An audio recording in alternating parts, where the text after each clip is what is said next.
Man, does Apple know how to make a video? Don't they know how to make a commercial for a phone that's brand new? Or is it brand new? Well, it's sort of brand new. It's brand new on the inside, and that's what counts. Of course, I'm talking about the newly announced, not through an event, through a press release. Of course, we know the status. We know the situation in 2020. It's the iPhone SE 2. They're not calling it the SE 2. It's just the SE, second generation. But to those of you that just want to get a grip on what it exactly is, well, it's the iPhone 8. But inside, which is the part that counts, you're getting iPhone 11 specs. And then, on top of it all, you're getting a price tag. And I think this story is mostly about the price tag at $399. Especially in a time when brands like OnePlus, as we saw in those recent unboxing videos that I posted, where they're going up market. Big price tags on their flagship material. Now, I'm not trying to compare the devices because obviously they're different things. And they're for different people, they're for different customers. But as much as you can look at this thing and kind of find it underwhelming to have a device that's like an old device, there is a weird kind of nostalgic play that has become evident to me. Because I'm out in the street. Well, not as much anymore. But when I was, which wasn't that long ago, it was a lot of older iPhones out there. You see people in real life hanging on to those old iPhones, hanging on to that small form factor. What do they need? What do they need to see improved? Are they like you and I? Do they need the cutting edge spec? Do they have to have the bezel-less screen to body ratio, aggressive screen to body ratio? Do they need all that? Or do they just want the same thing they have, but faster? The same thing they have, but with an improved camera? The same thing they have, but with wireless charging? Or possibly better battery life, though that remains to be seen, though Apple does say, they say, hey, you're gonna have this tremendous battery life. I mean, you saw the commercial. All right, so what do I have in front of me here? I wanted to know how this thing was gonna stack up. This new iPhone SE, iPhone SE 2, iPhone SE 2020. And so I had to bring out the history lesson, the museum items. We have on the far left the iPhone 7, which when the iPhone 8 came out, it was like, okay, that's an iPhone 7. And so I had to have that there just to, well, it's kind of fit the table well also, so kind of do it like that. iPhone 7, iPhone 8, iPhone 11 Pro, iPhone 11, iPhone 11 Pro Max.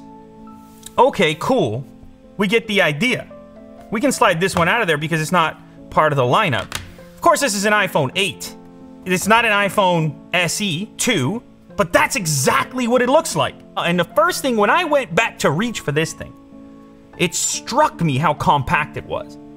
It really feels like a trip down memory lane. And I don't know if it's just strictly nostalgia, a longing for a past that no longer exists, and also a future that no longer exists because you know how the lockdown goes. So there's some kind of weird, warm and fuzzy feeling just hanging on to something that you're so familiar with, and it's, well, so easy to hold because of how tiny it is. But then you flip it around the other way, and it's actually hard to see it on this phone, so I'll pull out the 7 for this purpose. You flip it over this way, and it's, well, the nostalgia fades, doesn't it?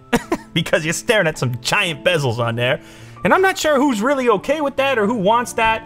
I'm sure there's people who don't care, but it's hard as an enthusiast to look at something like that and be all right with it.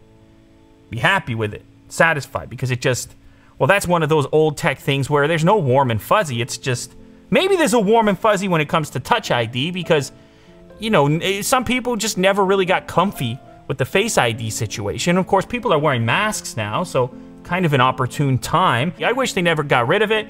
I wish these devices had the versatility of some other devices where you have the in-display as well as the face unlock. But the big important characteristic is the price point.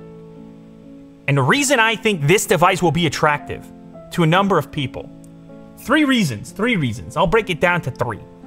Number 1, price, $399. I want an Apple logo in something modern that can run all the tasks I want it to run. I want that for a price unlike the Pro models. I want that for the lowest possible entry. Okay, here you go, $399. There's your Apple logo. Oh, by the way, one One thing that did change, the Apple logo moved down to the center from where it was on the iPhone 8 to match the other models, all right? Because you can see how ugly that looks in this lineup. Who could accept such a thing? So the Apple logo moved down. So number one, price. I want that Apple logo for the lowest possible price. I walk into the Apple store, I head over to the website. My phone is old, my phone is busted. I'm at the Genius Bar once the lockdown ends. I'm at the Genius Bar. My phone is busted or the battery's dead. Okay, I need a new one. Well, what do I got in the bank account? It's not looking good. Okay, I'll take the $399. You see, this is kind of the iPhone to fill all the gaps from a person who's not constantly upgrading every single cycle. And the way I look at it, by them putting that chip in there that's shared across this variety of devices that are way more money, the actual user experience, minus the immersiveness of the display side, the user experience, a person feeling like they're using one of these at $399. Pat themselves on the back, save the extra money, you know? It's kind of funny, Apple having a $399 play that they just announced right on the back of the OnePlus event where everyone said, oh, they went up market. That's not a flagship killer anymore, it's just straight up flagship. Some people applaud them for that. Other people, hey, where's the play for a guy like me? Where's the $500 play? Or let alone the $400 play? Now granted, how can you compare? Apple, they took an old shell. They crammed the stuff in there. It's an old thing kind of made new.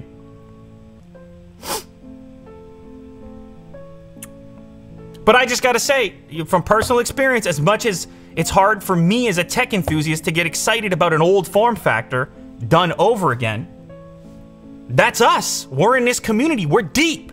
We watch this stuff, make these videos. Out in the real world, with everybody else that might not be a part of this specific community, it's a different story. And that cost component really does matter. So, first thing, it's gonna be price. Second thing is gonna be camera. Now hear me out for a second here.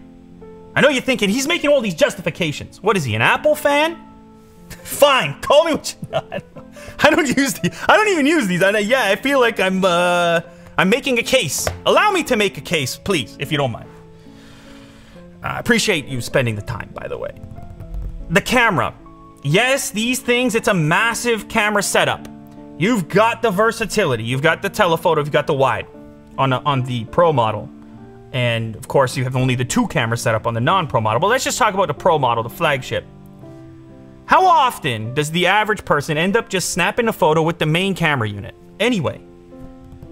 And we know that the iPhone 11 Pro, it's got one of the best main camera units on any phone, period.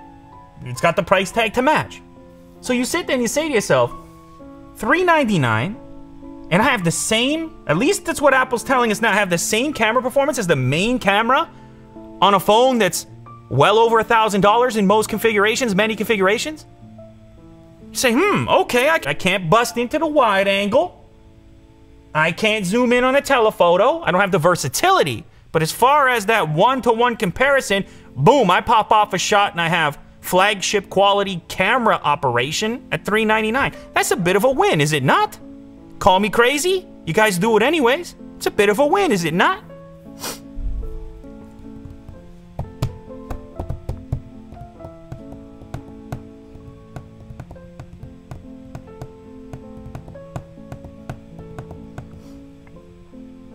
Number 3 is gonna be form factor. There's just people out there, they have to exist. They must be real.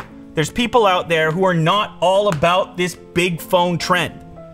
I know it's mostly not us in this community here, but there's gotta be some people out there, they pick up these big devices. Jeez, man, I can't handle it.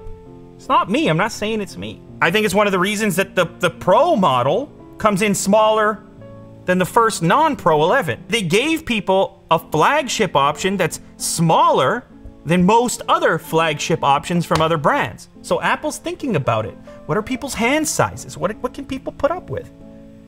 And so for those that are out there that just don't want to scale this thing up, they want a slim and trim little package for the pocket, and I presume those people exist, then that's another reason they're gonna look at the SE. So just to recap, price is number 1, the camera, and I'll include the processor in there as well, the power, the computing power that's in there as well, the modernization of that component, but mostly the camera. All right, we have price, camera, and size. And that's kind of how this SE shakes out. I keep referencing the iPhone 8 as the SE because for all intents and purposes, that's exactly what we're dealing with. Now, the downsides, they're fairly obvious. You have an antiquated look, and I'm gonna keep grabbing for the 7 because I might as well, because the look is essentially the same minus the glass back. You have a very dated look. You have a phone that you're gonna pull out of your pocket and absolutely no one is gonna point at that and say, hey man, cool phone. It's not gonna happen. Granted, who cares? Maybe for some people. But maybe you're not even gonna look at it and think, hey, cool phone. Are you gonna be inspired looking at this slab? I doubt it. Does that matter to you? You have to evaluate. You have to look at it. For a person like me, on the enthusiast side, I like to see the future. Big, bright, OLED display. Go ahead and blame me. All right, that's where I'm at in 2020. So, I think the bad points on it are fairly obvious, so I don't really need to recap all of them. And certainly, if you're willing to expand your horizon and look out to the various other brands that exist globally, $399 is not chump change. You can get some pretty futuristic looking phones for $399. But I really don't think that's who this SE2 is for. This SE2 is for those people that I referenced earlier. That wide variety of people. And believe me, it is a wide variety of people. So as uninspiring as this thing might be for people like us, we have to understand the play. We have to look at what Apple's trying to do. And when you combine the global situation with that group of people who are already trending that way, the global situation with the economic slowdown and all the rest of it, maybe price is this killer feature above all else. Maybe that's why people have been very sensitive about this recent OnePlus launch. I've been reading the comments. People say, what is, that's not the OnePlus DNA. Maybe that's why. Maybe it is price above all else. Anyway, you let me know what you think. That's what I think. Here it is. This is the iPhone SE2. I mean, you can't tell the difference looking at it.